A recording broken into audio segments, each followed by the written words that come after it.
The Season 9 Smite World Championship Grand Final has concluded.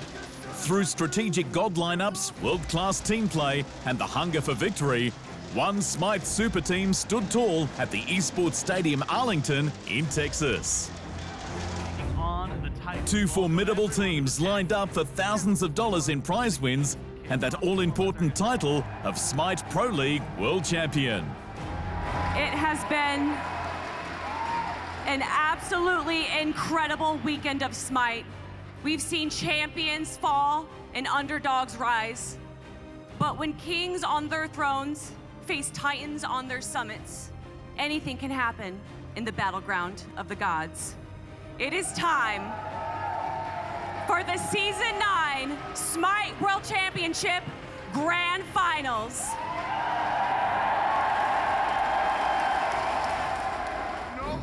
2022 leaders of Phase 2 and tournament victors of the Phase 3 playoffs, the Camelot Kings, rose to power quickly in the Smite World Championship after beating out the Highland Ravens and the Olympus Bolts to lock in their Grand Finals position. Captain Twig, Big Man Tings, Genetics, Yarkor and Variety are no strangers to end-of-season glory and were willing to go the whole way in front of the animated Arlington crowd. Paving their own way to the live finals was Season 8 World Championship runners-up, the Tartarus Titans, who through a solid offensive of their own defeated reigning world champions the Atlantis Leviathans and 2022 Summer Masters victors the Jade Dragons to cement themselves in the January Spectacular. With a solid war plan, Sino, Stewart, Aurora, Paul and Solo or Troll took aim at their opponents, putting their heads together for the drafting phase of the first game of the Grand Final Series. It was a duel of the solo laners less than 2 minutes in, where Variety's Mulan chipped away at Solo or Troll's health pool to claim first blood of the final set. If losing out on first blood wasn't enough, the Titans felt the pressure again only minutes later in the mid lane, as Sino and Paul were eliminated and sent back to base. Increasing their gold count with every second that ticked by, the Camelot Kings were looking unstoppable from very early on in the game. So Ross disengaged, beats you. Oh! Variety's gone back in. Got him. And Variety from over the wall. Look at Paul. Hits all of his abilities. Paul, though, gets a knockup on the big man Tings. Captain Twig left running. Genetics on a wall. Slows down the Hebo. Earthshaker crushes the mid laner. Aurora tossed aside.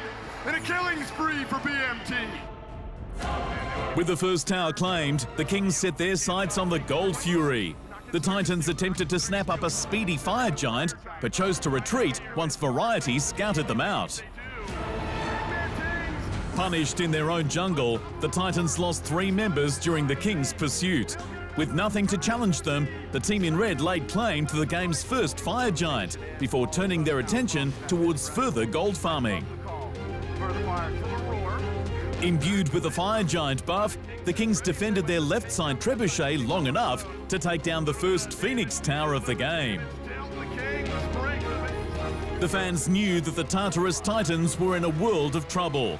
That was made evident when the Kings powered down their second fire giant of the game completely uncontested. The team in blue watched helplessly as their right lane Phoenix crumbled before their eyes. With all 3 of their lanes pushed in and 5 players still standing, the Titans made one final ditch effort to wipe their opponents off the battlefield.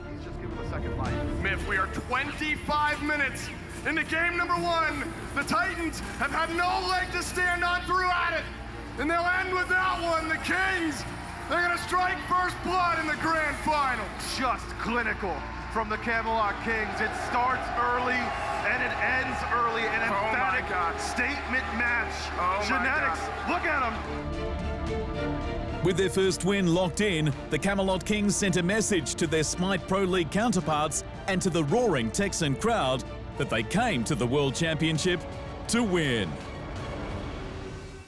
With perfect rotations on jungle camps and laneways, the Camelot Kings decimated their opposition to claim the first game of the 2023 Smite World Championship Grand Final. Resetting themselves for the second game in the best-of-5 stint, the Titans locked Thanatos for Cyno in the jungle, while Paul took Tiamat for the mid lane. In a completely different pace to the first game, both teams played very cautiously. Experience and gold game was the strategy for both teams, while keeping up minor harassment. Seeking refuge at his own tower, Stewart fell to the might of the combined efforts of Yarkor and Genetics for first blood as the game approached the 8-minute mark. Once again solidifying their lead, the Kings isolated Titan players, showing no mercy for the second time that day. The first fight erupted after the Kings brought down the Gold Fury. Casualties on both sides littered the battlefield for any and all advantages. And now the fight breaks out. Genetics rooted in place. Cyno's got damage for him. He's an execute. 3 stuns from Stu. Genetics though is healed up. Frenzy used. Cyno on the execute. But Yarkor answers back. It's a boulder through. Variety's gone crazy. But Yarkor, he's alive. He's down. got autos. Yarkor finishes off Aurora. Double kill for the Hunter. Stumbling behind in gold and items, a small victory was achieved for the team in blue when support player Aurora stole the Pyromancer kill from under the Kings' noses. Aurora attempted to make a similar steal at the Oni Fury only minutes later, but was quickly eliminated by the Kings, who are now more than 5,000 gold ahead of their opponents. While maintaining their sights on the Fire Giant, Big Man Tings and Yarkor took the opportunity to push the mid lane and crush the Tier 1 tower, further increasing the Kings' lead. History repeated itself as the Kings claimed a 23.5-minute Fire Giant. Jungle camps and lane towers were taken down uncontested. The game-winning buff was still active when the Kings snapped up the mid-lane Phoenix Tower, while Variety and Yarkor continued to pressure the left side lane. Although Variety bit the dust in the assault, Cyno, Paul and a Phoenix Tower were removed from the battlefield in the Camelot Kings' final assault of the enemy throne room.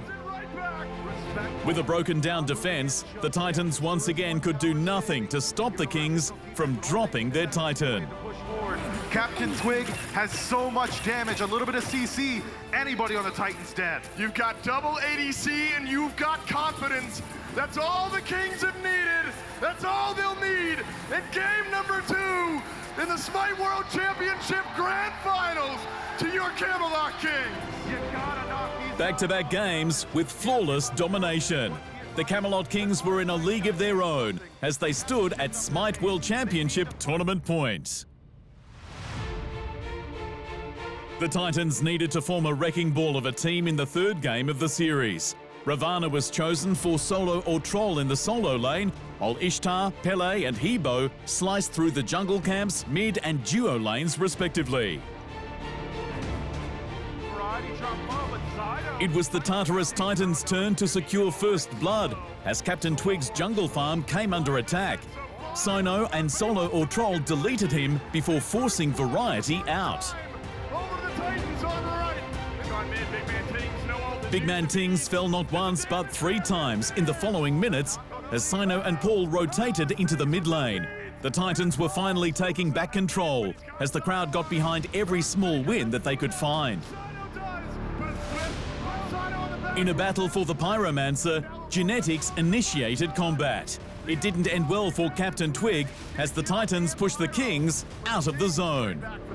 I can't believe York made it out. We'll see if Variety can, if we can turn it around. Paul's got ult! Paul's got ult! Paul's got Variety as well! And an important trade back from the Titans as this Hebo continues to roll. But Twig, he's back from base. He does not have Grand Joust. He's got damage for Paul! He's got damage, but so does Cyno!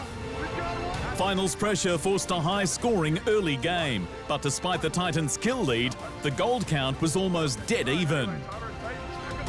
The team in red still needed to choose their fights cautiously or see all their hard work come undone.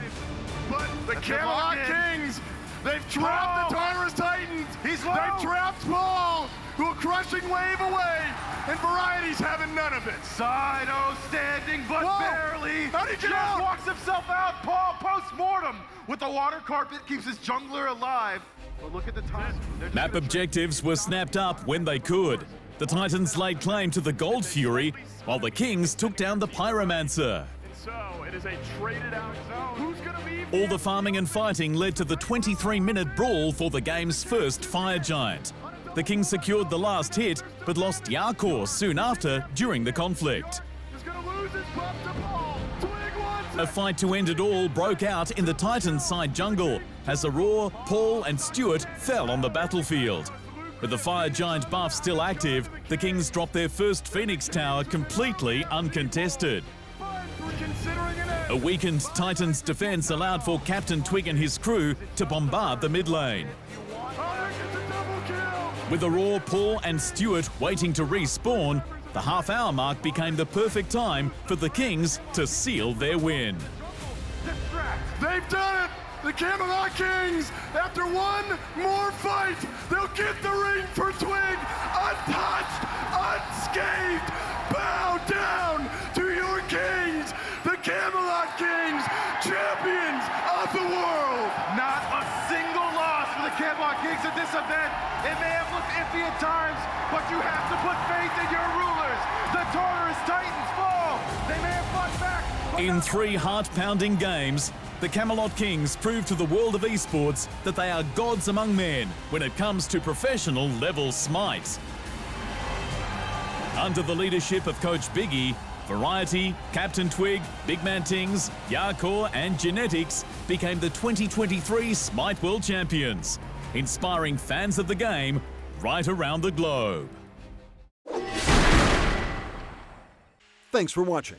Hit the subscribe button to keep up to date with the amazing esport content from around the gaming globe. Only on Unbeaten Esports.